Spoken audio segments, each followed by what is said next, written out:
अष्टम अध्याय। अर्जुन बोले, हे पुरुषोत्तम, वह ब्रह्म क्या है? अध्यात्म क्या है? कर्म क्या है? अधिभूत नाम से क्या कहा गया है और अधिदैव किसको कहते हैं? हे मधुसूदन, यहाँ अधियज्ञ कौन है और वह इस शरीर में कैसे है तथा युक्त चित्त वाले पुरुषों द्वारा अंत समय में आप किस प्रकार जानने में आते हैं? श्री भगवान ने कहा, परम अक्षर ब्रह्म है। अपना स्वरूप अर्थात जीवात्मा अध्यात्म नाम से कहा जाता है तथा भूतों के भाव को उत्पन्न करने वाला जो त्याग है वह कर्म नाम से कहा गया है।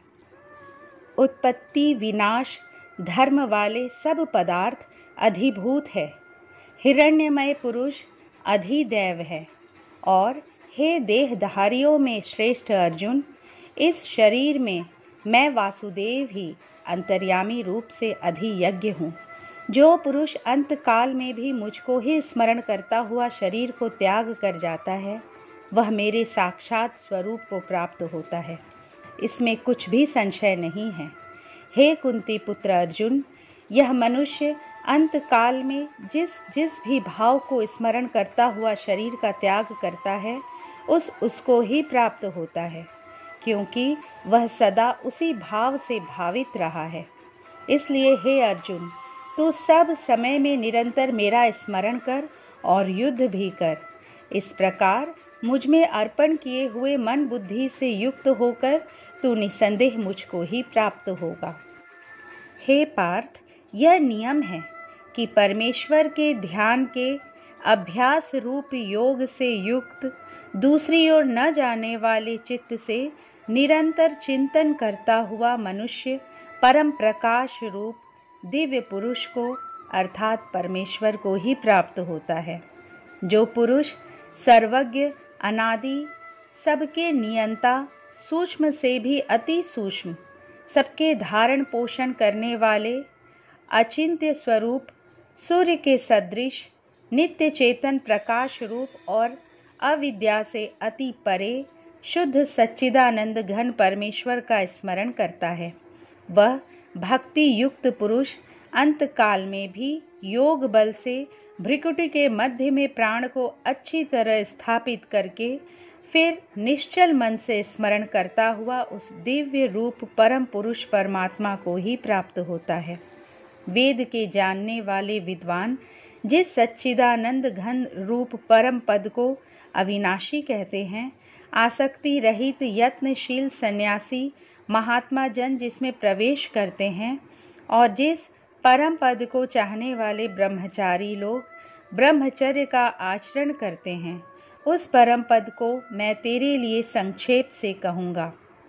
सब इंद्रियों के द्वारों को रोककर तथा मन को हृदय में स्थिर करके फिर उस जीते हुए मन के द्वारा प्राण को मस्तक में स्थापित करके परमात्म संबंधी योग धारणा में स्थित होकर जो पुरुष ओम इस एक अक्षर रूप ब्रह्म को उच्चारण करता हुआ और उसके अर्थ स्वरूप मुझ निर्गुण ब्रह्म का चिंतन करता हुआ शरीर को त्याग कर जाता है, वह पुरुष परम गति को प्राप्त होता है।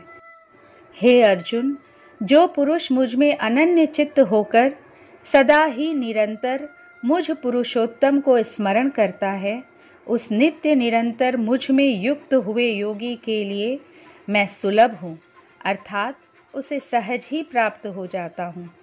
परम सिद्धि को प्राप्त महात्मा जन मुझको प्राप्त होकर दुखों के घर एवं क्षण भंगुर पुनर्जन्म को नहीं प्राप्त होते। हे अर्जुन, ब्रह्मलोक पर्यंत सब लोग पुनरावर्ती हैं, परंतु हे कुंती पुत्र, मुझको प्राप्त होकर पुनर्जन्म नहीं होता, क्योंकि मैं कालातीत हूँ और ये सब ब्रह्मादि के लोक काल के द्वारा सीमित होने से अनित्य है। ब्रह्मा का जो एक दिन है उसको 1000 चतुर्युगी तक की अवधि वाला और रात्रि को भी 1000 चतुर्युगी तक की अवधि वाली जो पुरुष तत्व से जानते हैं, वे योगी जन काल के तत्व को जानने वाले हैं। संपूर्ण चराचर भूतगण ब्रह्मा के दिन के प्रवेश काल में अव्यक्त से अर्थात ब्रह्मा के सूक्ष्म शरीर से उत्पन्न होते हैं और ब्रह्मा की रात्रि के प्रवेश काल में उस अव्यक्त नामक ब्रह्मा के सूक्ष्म शरीर में ही लीन हो जाते हैं।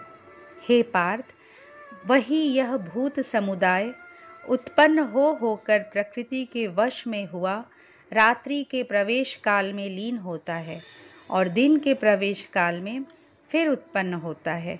उस अव्यक्त से भी अति परे दूसरा अर्थात विलक्षण जो सनातन अव्यक्त भाव है, वह परम दिव्य पुरुष सब भूतों के नष्ट होने पर भी नष्ट नहीं होता। जो अव्यक्त अक्षर इस नाम से कहा गया है, उसी अक्षर नामक अव्यक्त भाव को परम गति कहते हैं तथा जिस सनातन अव्यक्त भाव को प्राप्त होकर मनुष्य वापस नहीं आते, वह मेरा परम धाम है। हे पार्थ, जिस परमात्मा के अंतर्गत सर्वभूत हैं और जिस सच्चिदानंद घन परमात्मा से यह समस्त जगत परिपूर्ण है, वह सनातन अव्यक्त परम पुरुष तो अनन्य भक्ति से ही प्राप्त होने योग्य है। हे अर्जुन, जिस काल में शरीर त्याग कर गए हुए योगी जन तो वापस न लौटने वाली गति को और जिस काल में गए हुए वापस लौटने वाली गति को ही प्राप्त होते हैं, उस काल को अर्थात दोनों मार्गों को मैं कहूँगा।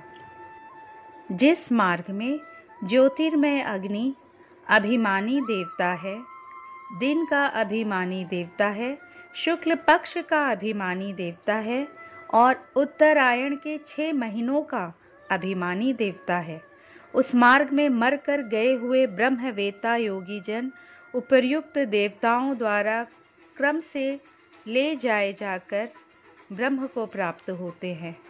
जिस मार्ग में धूमाभिमानी देवता है, रात्रि अभिमानी देवता है तथा कृष्ण पक्ष का अभिमानी देवता है और दक्षिणायन के 6 महीनों का अभिमानी देवता है, उस मार्ग में मरकर गया हुआ सकाम करने वाला योगी उपर्युक्त देवताओं द्वारा क्रम से ले गया हुआ चंद्रमा की ज्योति को प्राप्त होकर स्वर्ग में अपने शुभ कर्मों का फल भोगकर वापस आता है। क्योंकि जगत के ये 2 प्रकार के शुक्ल और कृष्ण अर्थात देवयान और पितृयान मार्ग सनातन माने गए हैं। इनमें एक के द्वारा गया हुआ जिससे वापस नहीं लौटना पड़ता, उस परम गति को प्राप्त होता है और दूसरे के द्वारा गया हुआ फिर वापस आता है अर्थात जन्म मृत्यु को प्राप्त होता है। हे पार्थ, इस प्रकार इन दोनों मार्गों को तत्व से जानकर कोई भी योगी मोहित नहीं होता। इस कारण हे अर्जुन, तू सब काल में समबुद्धि रूप योग से युक्त हो अर्थात निरंतर मेरी प्राप्ति के लिए साधन करने वाला हो। योगी पुरुष इस रहस्य को तत्व से जानकर वेदों के पढ़ने में तथा यज्ञ तप और दान आदि के करने में जो पुण्य फल कहा है, उन सब को निसंदेह उल्लंघन कर जाता है और सनातन परम पद को प्राप्त होता है। इस प्रकार श्री कृष्ण अर्जुन संवाद में अक्षर ब्रह्म योग नामक 8वां अध्याय संपूर्ण हुआ। दोस्तों, यदि ये वीडियो अच्छी लगी हो तो प्लीज़ इसे लाइक कीजिए, शेयर कीजिए और अब तक अगर इस चैनल को आपने सब्सक्राइब नहीं किया है तो प्लीज़ सब्सक्राइब कर लीजिए। कल श्रीमद् भगवद गीता के 9वें अध्याय के साथ आपसे फिर मिलूँगी। जय श्री कृष्ण।